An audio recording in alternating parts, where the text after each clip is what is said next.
पति पत्नी का अधूरा प्रेम।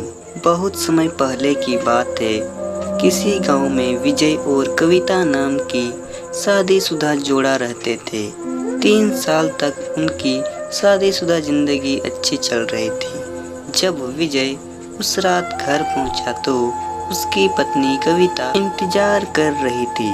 कविता अपने और अपने पति विजय दोनों के लिए डिनर परोसा।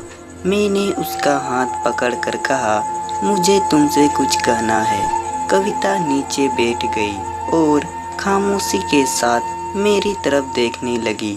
मैंने उसकी आंखों में एक अजीब सा दर्द महसूस किया।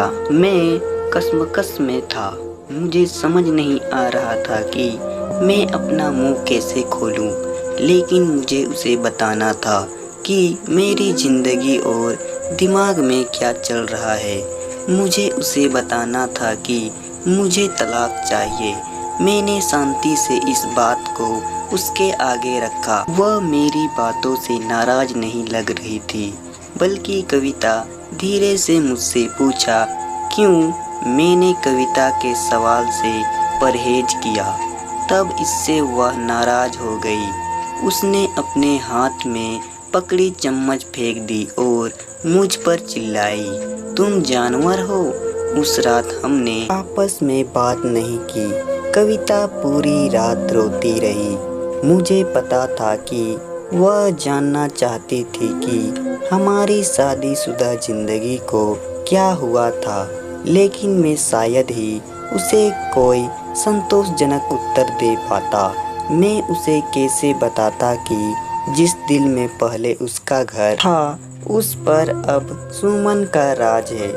मैं अब उससे प्यार नहीं करता था। मुझे बस उस पर दया आती थी। अपराध बोध की गहरी भावना के साथ मैंने एक तलाक के समझौते का पेपर तैयार किया, जिसमें कहा गया था कि वह हमारा घर, हमारी कार और मेरी कंपनी की 40% हिस्सेदारी की मालकिन होगी। जब उसको मैंने वो पेपर दिखाए तो उसने पल भर उस पर नाराज डाली और फिर उसे टुकड़े टुकड़े कर दिए। जिस स्त्री ने अपने जीवन के 3 वर्ष मेरे साथ बिताए थे, वह अब अजनबी सी लगने लगी थी। मुझे उसके टाइम, संशोधनों और ऊर्जा जो उसने मुझ पर खर्च किया, उसके लिए खेद हुआ। लेकिन मैंने जो कहा था मैं उसे वापस नहीं ले सकता था, क्योंकि मैं सुमन से बहुत प्यार करता था। अंत में कविता मेरे सामने जोर जोर से रोई, जिसकी मुझे उम्मीद थी। मेरे लिए उसका रोना वास्तव में एक तरह की रिहाई जैसा था। तलाक का विचार, जिसने मुझे कई हफ्तों से परेशान किया था, अब और मजबूत और स्पष्ट अपनी मंजिल को पाने को लग रहा था। अगले दिन विजय बहुत देर से घर वापस आया और देखा कि कविता मेज पर कुछ लिख रही है। मैंने रात का खाना नहीं खाया और सीधे सोने चला गया और बहुत तेजी से सो गया, क्योंकि मैं सुमन के साथ एक व्यस्त दिन के बाद थक गया था। जब मैं उठा तब भी कविता टेबल पर लिख रही थी। मुझे परवाह नहीं थी, इसलिए मैं पलट गया और फिर से सो गया। सुबह उसने अपनी तलाक की शर्तें मुझे बताई। कविता मुझसे कुछ नहीं चाहती थी, लेकिन तलाक से पहले उसे 1 महीने का नोटिस चाहिए था। उसने अनुरोध किया कि उस 1 महीने में हम दोनों यथासंभव मान्य जीवन जीने के लिए संघर्ष करें। इसके लिए उसके कारण सरल थे। हमारे बेटे की 1 महीने में परीक्षा थी और वह हमारी टूटी हुई शादी से उसे मेंटली डिस्टर्ब नहीं करना चाहती थी। यह विजय भी मंजूर था। बेटा तो हम दोनों का था, लेकिन उसके पास एक और शर्त थी। उसने मुझे याद करने के लिए कहा कि कैसे मैं उसे अपनी शादी के दिन दुल्हन के कमरे में ले गया था। उसने रिक्वेस्ट किया कि इस 1 महीने तक मैं हर दिन उसे अपने बेडरूम के सामने के दरवाजे तक ले जाऊं। विजय सोचने लगा कहीं कविता पागल तो नहीं हो रही है, लेकिन हमारे साथ में बिताने वाले अंतिम दिनों को सहन किया जा सके और कोई ड्रामा क्रिएट ना हो, इसलिए विजय उसका अजीब अनुरोध स्वीकार कर लिया। विजय ने सुमन को अपनी पत्नी कविता की तलाक की शर्तों के बारे में बताया। सुमन जोर से हंसी और उसे लगा यह सच में पागलपन है। कोई फर्क नहीं पड़ता कि वह कौन सी चालें चलती है, कविता को तलाक का सामना करना ही पड़ेगा। उसने तिरस्कार पूर्वक कहा। अगले दिन से 1 महीने का नोटिस शुरू हो गया।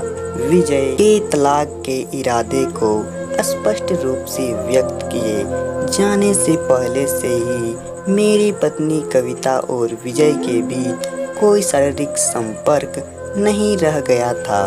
इसलिए जब विजय ने उसे पहले दिन गोद में उठाया तो हम दोनों को अजीब लगा।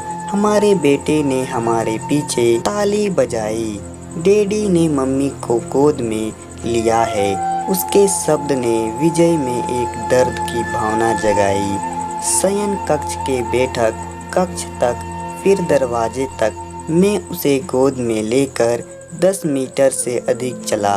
कविता आंखें बंद की और धीरे से कहा, हमारे बेटे को तलाक के बारे में मत बताना। विजय ने सिर हिलाया, कुछ परेशानी महसूस कर रहा था। विजय उसे दरवाजे के बाहर नीचे उतार दिया। कविता काम पर जाने के लिए बस की प्रतीक्षा करने लगी। विजय ऑफिस के लिए अकेला चला गया। दूसरे दिन हम दोनों ने काफी आसानी से एक्टिंग कर ली। कविता मेरे सीने पर झुक गई। विजय उसके ब्लाउज की खुशबू सूंघ सकता था। विजय को एहसास हुआ कि मैंने इस महिला को लंबे समय से ध्यान से नहीं देखा था। मुझे एहसास हुआ अब वह जवान नहीं रही थी। उसके चेहरे पर कम सही लेकिन झुर्रियां आ गई थी। कविता के बाल सफ़ेद हो रहे थे। हमारी शादी से उस पर बुरा असर पड़ा है। 1 मिनट के लिए मैंने सोचा कि मैंने उसके साथ क्या कर दिया है। चौथे दिन जब विजय कविता को उठाया तो मुझे आत्मीयता की वापसी का आभास हुआ। अरे यह वही महिला है जिसने मुझे अपनी जिंदगी के 8 अमूल्य साल दिए हैं। 5वें और 6ठे दिन विजय ने महसूस किया कि हमारे बीच एक रूपता की भावना फिर से बढ़ रही है। मैंने सुमन को इस बारे में नहीं बताया। जैसे जैसे दिन बीतते गए मेरे लिए उसे उठाना आसान होता गया। मैंने सोचा शायद प्रतिदिन की ये कसरत ने मुझे मजबूत बना दिया। एक सुबह कविता सोच रही थी कि क्या पहने। कविता बहुत सारे कपड़े पहनने की कोशिश की, लेकिन उसे एक भी उपयुक्त पोशाक नहीं मिली। फिर उसने गहरी सांस ली। वह बोली, मेरे सभी कपड़े बड़े हो गए हैं। विजय को अचानक एहसास हुआ कि वह इतनी पतली हो गई है। मुझे अब समझ में आया कि यही असली वजन है जो मैं उसे इतनी आसानी से उठा पाता था। अचानक एक विचार ने विजय को अंदर से झकझोर दिया। उसने अपने दिल में कितना दर्द और कितना दुख दबा रखा होगा जिससे उसकी ऐसी हालत हो चली है। अवचेतना में कभी इस बारे में सोच ही नहीं सका। विजय उसके सिर को छुआ। हमारा बेटा उसी समय अंदर आया और बोला, पापा माँ को गोदी से उठाने का समय हो गया है। उसके लिए इस 1 महीने में अपने पिता को अपनी माँ को गोद में उठाकर ले जाते देखना उसके जीवन का एक अनिवार्य हिस्सा बन गया था। मेरी पत्नी कविता ने हमारे बेटे को करीब आने का इशारा किया और उसे कसकर गले लगा लिया। विजय अपना मुंह फेर लिया क्योंकि मुझे डर था कि मैं इस अंतिम समय में अपना विचार ना बदल दूं। फिर विजय ने कविता को अपनी बाहों में पकड़ लिया। सैन्य कक्ष के चलते हुए बैठक के कमरे से होते हुए दरवाजे तक उसने सौम्यवता और स्वाभाविक रूप से अपने हाथ मेरे गर्दन के चारों ओर रख दिए। विजय कविता के शरीर को कसकर पकड़ रखा था। यह हमारी शादी के दिन जैसा ही था, लेकिन कविता ने बहुत ही कम वजन ने मुझे उदास कर दिया। आखिरी दिन जब विजय कविता को अपनी बाहों में लिया तो मैं मुश्किल से एक कदम भी आगे बढ़ सका। हमारा बेटा स्कूल के लिए चला गया था। विजय कविता को कसकर पकड़ लिया और कहा, मैं यह नहीं देख पाया कि हमारे जीवन में इंटिमेसी की कमी हो रही है। विजय ऑफिस चला गया। दरवाजा बंद किए बिना तेजी से कार के अंदर बैठ गया। मुझे डर था कि थोड़ी सी देरी से भी मेरा मन बदल जाएगा। विजय वहां चला गया जहां सुमन रहती थी। सुमन ने दरवाजा खोला और मैंने उससे कहा, सॉरी सुमन, मैं अपनी पत्नी को अब तलाक नहीं दे पाऊंगा। उसने मुझे आश्चर्य से देखा। वह अचंभे में थी और फिर मेरे माथे को छुआ। क्या तुमको बुखार है? उसने पूछा। विजय अपने सिर से उसका हाथ हटा दिया। सॉरी सुमन, मैं तलाक नहीं लूंगा। मेरी विवाहित जीवन शायद इसलिए उबाऊ था क्योंकि वह और मैं अपने जीवन के छोटे छोटे पलों को महत्व नहीं देते थे। इसलिए नहीं कि हम अब एक दूसरे से प्यार नहीं करते थे। अब मुझे एहसास हुआ कि जब से मैं कविता को अपनी शादी के दिन अपने घर ले आया था, तब विजय और कविता एक दूसरे से यह वादा किया था कि हम एक दूसरे का साथ तब तक नहीं छोड़ेंगे जब तक कि मौत हमें अलग ना कर दे। ऐसा लग रहा था कि सुमन अचानक शौक से जाग गई। उसने मुझे एक जोरदार थप्पड़ मारा और फिर दरवाजा मेरे मुंह पर फटक दिया और फूट फूट कर रोने लगी। विजय सुमन के घर से बाहर आया और अपने घर की ओर चल दिया। रास्ते में फूलों की दुकान पर विजय अपनी पत्नी कविता के लिए फूलों का गुलदस्ता या सेल्फ गर्ल्स ने विजय से पूछा कि कार्ड पर क्या लिखूं। मैं मुस्कुराया और लिखा, मैं तुम्हें हर सुबह उठाऊंगा जब तक मौत हमें अलग नहीं कर देती। उस समय विजय घर पहुंचा, हाथों में फूल और चेहरे पर बड़ी सी मुस्कान लिए। विजय सीढ़ियां चढ़ा और अपनी पत्नी कविता को बिस्तर पर पाया मृत। मेरी पत्नी कविता महीनों से कैंसर से लड़ रही थी और विजय सुमन के साथ इतना व्यस्त था कि ना मैंने ध्यान दिया नहीं महसूस किया। कविता जानती थी कि वह जल्द ही मर जाएगी और वह मुझे हमारे बेटे की नकारात्मक प्रतिक्रिया से बचाना चाहती थी।